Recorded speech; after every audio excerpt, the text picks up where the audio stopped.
దేవుని నామమునకు మహిమ కలుగును గాక. మన ధ్యానాంశము 2వ కీర్తనలో 8వ వచనం ఒకసారి చదువుకుందాం. నన్ను అడుగుము, జనములను నీకు స్వాస్థ్యముగాను, భూమిని దిగంతముల వరకు సొత్తుగాను ఇచ్చేదను. ఆమేన్. హల్లెలూయా, హల్లెలూయా. ఈ వాక్యం నాతో అందరు కలిసి చెప్పండి. నన్ను అడుగుము, జనములు నీకు స్వాస్థ్యముగాను, భూమిని దిగంతముల వరకు సొత్తుగాను ఇచ్చేదను. ఆమేన్. హల్లెలూయా. ఒక మంచి వాగ్దానం దేవుని సన్నిధిలో ఈరోజు నువ్వు తీసుకోబోతున్నావు. ఏమిస్తానంటున్నాడండి? జనములను నీకు స్వాస్థ్యముగాను, భూమిని దిగంతముల వరకు సొత్తుగాను ఇచ్చేదను అని చెప్తున్నాడు. Psalm chapter 2:8, ask of me and I will make the nation your inheritance, the ends of the earth your possession. Amen. Hallelujah. నన్ను అడుగుము, జనములు నీకు స్వాస్థ్యముగాను, భూమిని దిగంతముల వరకు సొత్తుగాను ఇచ్చేదను. మనకి ఆశీర్వాదాలు కావాలంటే మొట్టమొదటిగా దేవుని అడగాలి. ఆయన అడిగితే ఆయన జనములను స్వాస్థ్యముగాను, భూమిని సొత్తుగాను ఇస్తానని చెప్తున్నాడు. ఈ విధంగా జనములను స్వాస్థ్యంగా ఇస్తాను అని దేవుడు వాగ్దానం చేసిన భక్తుల్లో ఉదాహరణగా చెప్పుకోవాలంటే తెరహు కుమారుడైన అబ్రహాముని గురించి చెప్పుకోవచ్చు. అబ్రహాముని దేవుడు ఎన్నుకున్నాడు, అబ్రహాముని దేవుడు పిలుచుకున్నాడు.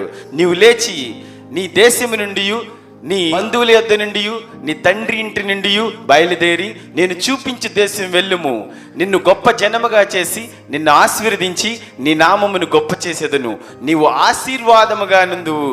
నిన్ను ఆశీర్వదించిన వాళ్ళని నేను ఆశీర్వదిస్తాను, నిన్ను దూషించు వాళ్ళని నేను శపించెదను. భూమి యొక్క సమస్త జనములు నీ యందు ఆశీర్వాదముగా నుండును అని దేవుడు పిలుచుకున్నాడు. ఆమేన్. హల్లెలూయా.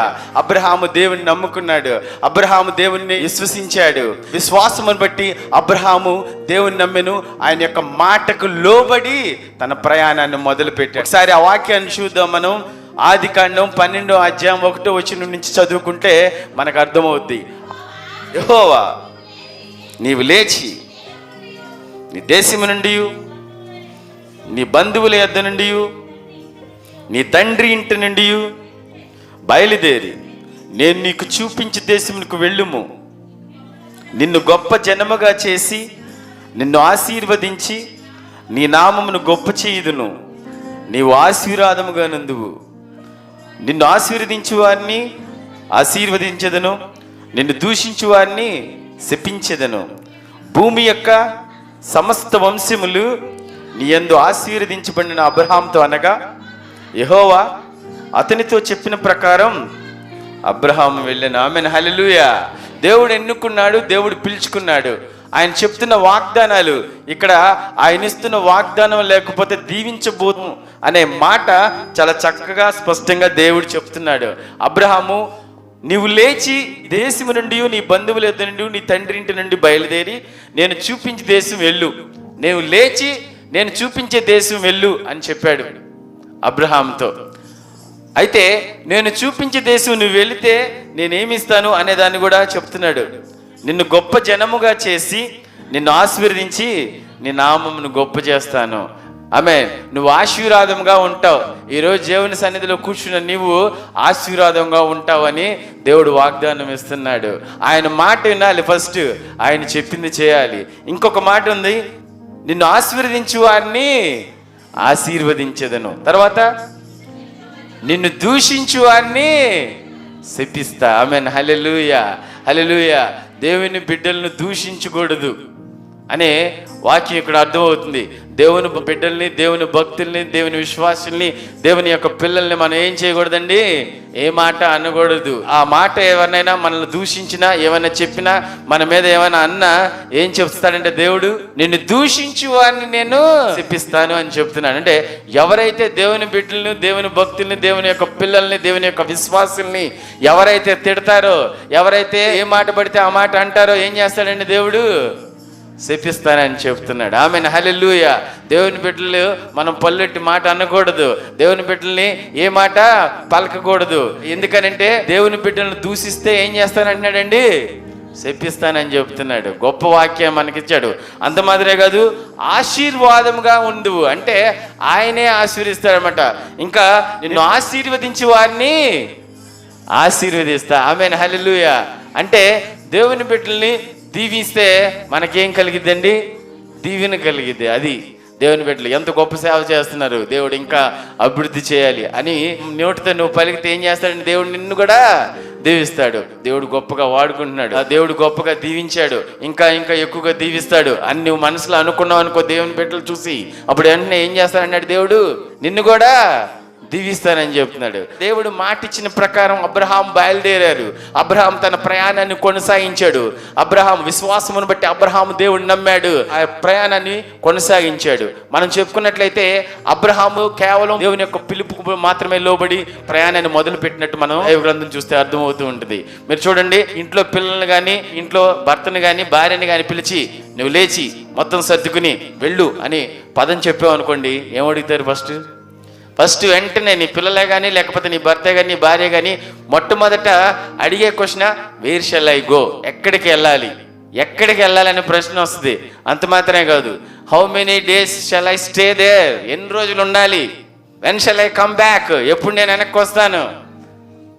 How much you are going to give money? ఎంత నాకు ఇస్తావు? దేనికోసం? For my expenditure. అంతే కదండి, ఎన్ని ప్రశ్నలన్నీ వస్తాయి. ఇలాంటి ప్రశ్నలు ఏ మాత్రము దేవుణ్ణి పొన్నెత్తి మాట కూడా అడగలేదు. ఆమేన్, హల్లెలూయా. అది అబ్రహాము యొక్క విశ్వాసము. దేవుడు నేను ఎక్కడికి వెళ్ళాలి అని అడగలేదు, ఏ ప్రాంతం నన్ను పంపిస్తున్నావు నువ్వు అని అడగలేదు, ఎన్ని రోజులు నేను అక్కడ ఉండాలి అని అడగలేదు, ఎప్పుడు నేను వెనక్కి వచ్చేస్తానని అడగలేదు, నువ్వు నన్ను దీవిస్తావా నిజంగానే అని కూడా అడగలేదు, మారు మాట్లాడలేదు. దేవుడు అబ్రహాముని ఈ నెవర్ క్వశ్చన్డ్ టు గాడ్. అది దేవుని ఒక్క ప్రశ్న కూడా అడగలేదు. ఆమేన్, హల్లెలూయా. దేవుని సన్నిధిలో కూర్చున్న నువ్వు, దేవుడు దీవించబోతున్నాడు, దేవుడు ఆశీర్వదించబోతున్నాడు, నువ్వేం చేయాలండి? దేవుడిని అడగాలి. మనం చదువుకున్న కీర్తనలను అడుగుము, జనములను నీకు స్వాస్థ్యముగాను భూమిని దిగంతముల వరకు సొత్తుగాను ఇచ్చేదను అంటున్నాడు. అదే విధంగా అబ్రహామును కూడా దేవుడు దీవించాడు. అబ్రహాము దేవుడి యొక్క మాటకు లోబడి తన ప్రయాణాన్ని మొదలు పెట్టిన తర్వాత అబ్రహాము దేవుడు దీవించిన సంగతి మనం ఇక్కడ చూడవచ్చు. ఆదికాండము 13వ అధ్యాయం 2వ వచనం, అబ్రహాము వెండి బంగారము పశువులు కలిగి బహుధనవంతుడాయను. హల్లెలూయా. ఏంటండి బహుధనవంతుడాయను అంటే చాలా గొప్పవానిగా దేవుడు దీవించాడు, ఆశీర్వదించాడు. ఆమేన్, హల్లెలూయా. మాట తప్పని దేవుడు మన దేవుడు. ఆమేన్, హల్లెలూయా. నేను చెప్పిన పని చేస్తే నిన్ను దీవిస్తాను, గొప్ప జనముగా చేస్తాను, ఆశీర్వదిస్తానని చెప్పాడు. మాటకు అనుగుణంగా అబ్రహామును దేవుడు దీవించడం అనేది జరిగింది. అబ్రహాము వెండి బంగారము పశువులు కలిగి బహుధనవంతుడు ఆయన. ఆమేన్, హల్లెలూయా. అబ్రహామును ఎంతగా దీవించాడంటే ఆయనకి ఊర్లు సరిపోవంట అండి, ప్రాంతాలు సరిపోయాయి కాదంట.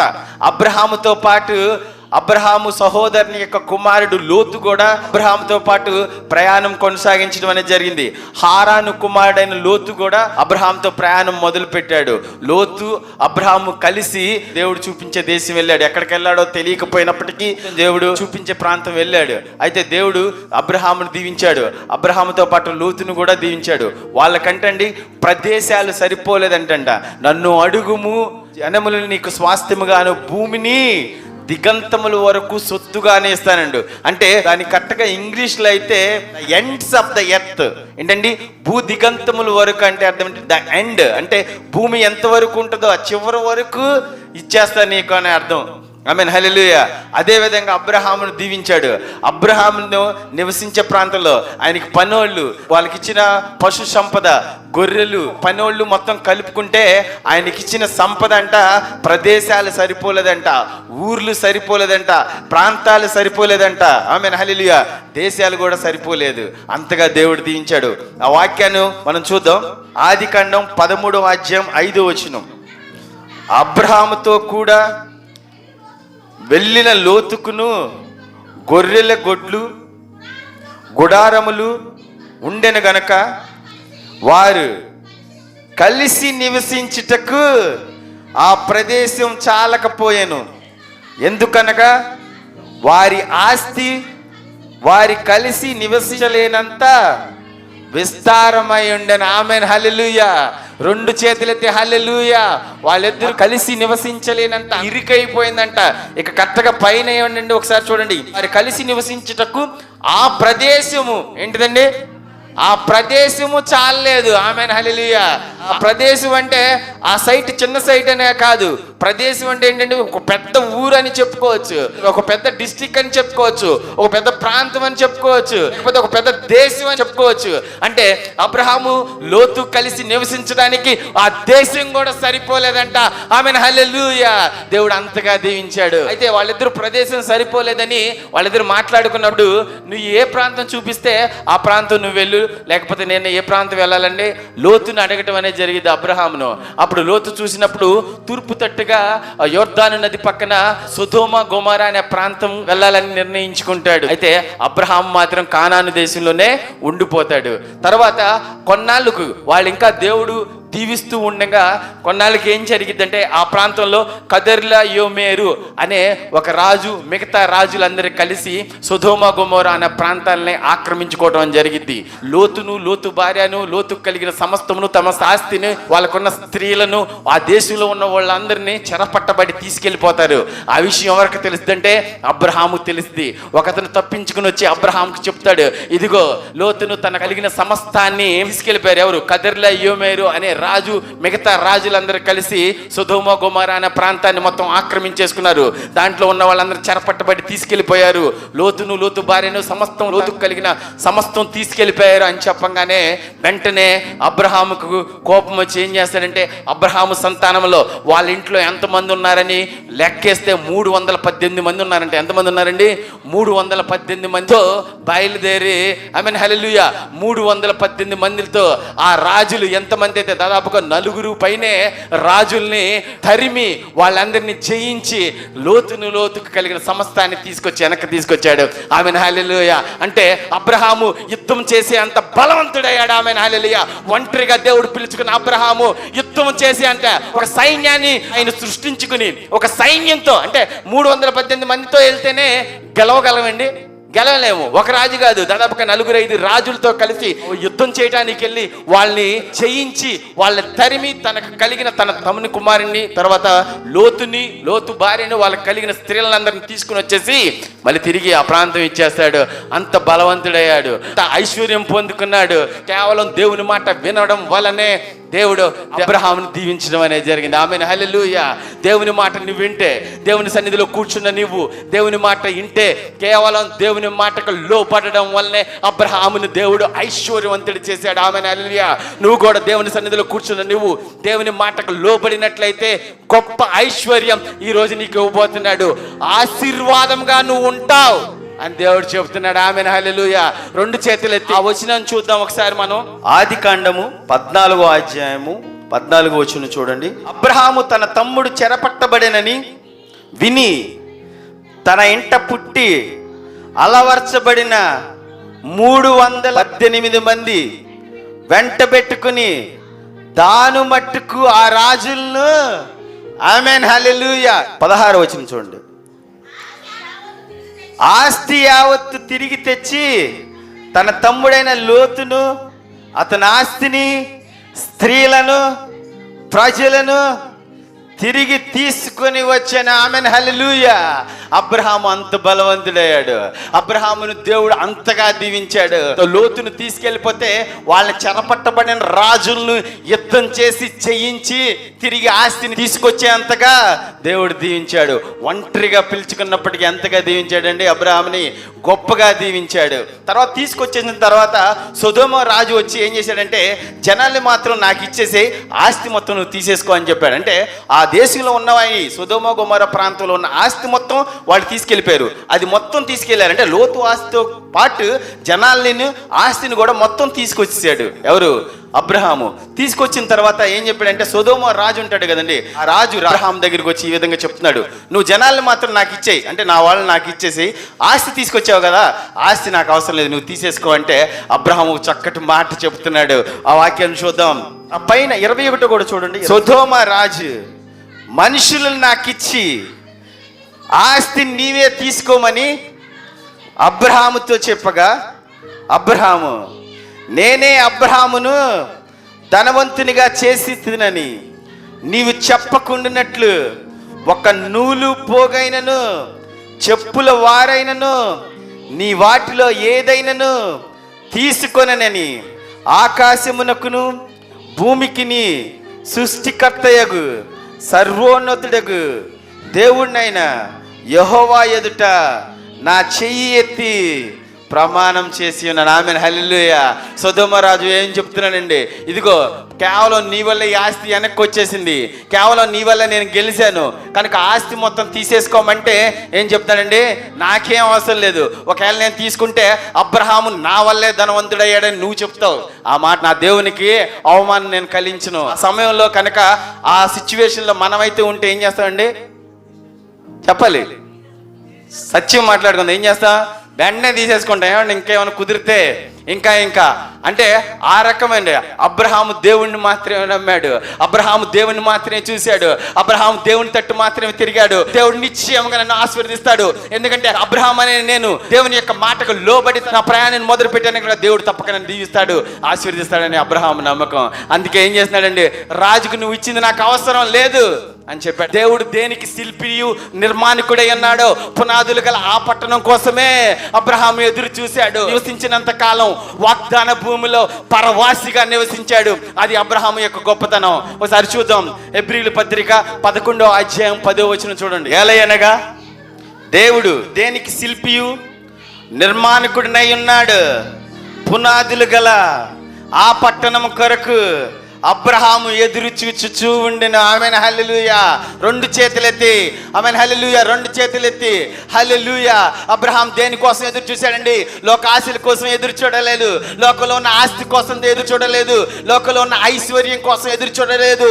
దేవుడు దేనికి శిల్పియు నిర్మాణికుడై ఉన్నాడు, పునాదులు గల ఆ పట్టణం కోసం ఎదురు చూశాడు. జీవించిన అంతకాలము కేవలం గుడారాల్లోనే నివసించినట్లు దేవుని వాక్యం సెలవిస్తుంది. ఒకసారి చూద్దాం, 9వ వచనం చూడండి. విశ్వాసమును బట్టి అతడు అతనితో ఆ వాగ్దానం సమాన వారసులైన ఇస్సాకు యాకోబు అను వారిని గుడారములలో నివసించుచు అన్యుల దేశంలో ఉన్నట్టుగా వాగ్దత్త దేశంలో పరవాసులై ఉన్నారంట. ఆమెన్, హల్లెలూయా. అంటే ఈ లోకంలో ఎంత సంపాదించినా వ్యర్థమే అనుకున్నాడు. కావాలంటే వాళ్ళకున్న ఆస్తికి దేవుడిచ్చిన ఐశ్వర్యంకి ఎంత పెద్ద మిద్దెలైనా కట్టుకోవచ్చు, కానీ కేవలం గుడారాల్లో ఉన్నారు. నా దేశం ఇది కాదు, నా లోకం ఇది కాదు, దేవుడు రాబోతున్నాడు. దేవుడు దేనికి శిల్పియు నిర్మాణకుడై ఉన్నాడు, పునాదులు గల ఆ పట్టణం కోసమే నా ప్రయాణం అని అబ్రహాం అనుకున్నాడు. అబ్రహాం దీవించబడ్డాడు. ఆమెన్, హల్లెలూయా. దేవుడు పిలవంగానే కేవలం ఆ పిలుపుకు లోబడ్డాడు, దేవుని యొక్క మాటకు లోబడ్డాడు. అందుకే ఐశ్వర్యం ఇచ్చాడు. కేవలం ఆయన ఏం కోరుకున్నాడో దానికంటే ఎక్కువగా ఇచ్చాడు. ఆయన నివసించడానికి ప్రదేశాలు కూడా సరిపోయినందుగా దేవుడు దీవించాడు. దేవుని సన్నిధిలో కూర్చున్న నువ్వు దేవుని అడగబోతున్నావు. మనం చెప్పుకున్న వాక్యం చూద్దాం ఒకసారి. కీర్తనలు 2వ అధ్యాయం 8వ వచనం. నన్ను అడుగుము, జనములు నీకు స్వాస్థ్యముగాను భూమిని దిగంతముల వరకు సొత్తుగాను ఇచ్చేదని. ఆమెన్, హల్లెలూయా. దేవుని సన్నిధిలో కూర్చుని నువ్వు దేవుని అడుగు, దేవుడు నిన్ను దీవిస్తాడు, దేవుడు నిన్ను ఆశీర్వదిస్తాడు. నువ్వు నన్ను అడుగు, జనములు నీకు స్వాస్థ్యముగాను భూమిని దిగంతముల వరకు సొత్తుగా నీకు ఇస్తాను. You need to ask to God only. అది you just need to ask. నువ్వు దేవుణ్ణి అడగటం మర్చిపోకూడదు. నీకేం కావాలో దేవుణ్ణి అడగాలి. అయ్యా నాకు ఇదే కావాలని అడగాలి, తప్పక దేవుడు నీకు ఇస్తాడు. దేవుడు నీకు ఇస్తున్న వాగ్దానం అదే. నువ్వు నన్ను అడుగు, నీకేం కావాలని నన్ను అడుగు, కేవలం నన్ను మాత్రమే అడుగు, నేను దీవిస్తా. ఆమేన్, హల్లెలూయా అని చెప్తున్నాడు. రెండు చేతులు ఎత్తి దేవుడు వాక్యం విన్నా మీరు మిమ్మల్ని అందరినీ ఏమేమి కోరుకుంటున్నాడో, ఏ ఐశ్వర్యాలు కోరుకుంటున్నారో, ఏ దీవుల కోసం దేవుని సన్నిధికి వచ్చాడో సమస్తము దేవుడు మీకు దయచేయను గాక. ఆమేన్. దేవుడు వాక్యం దించును గాక.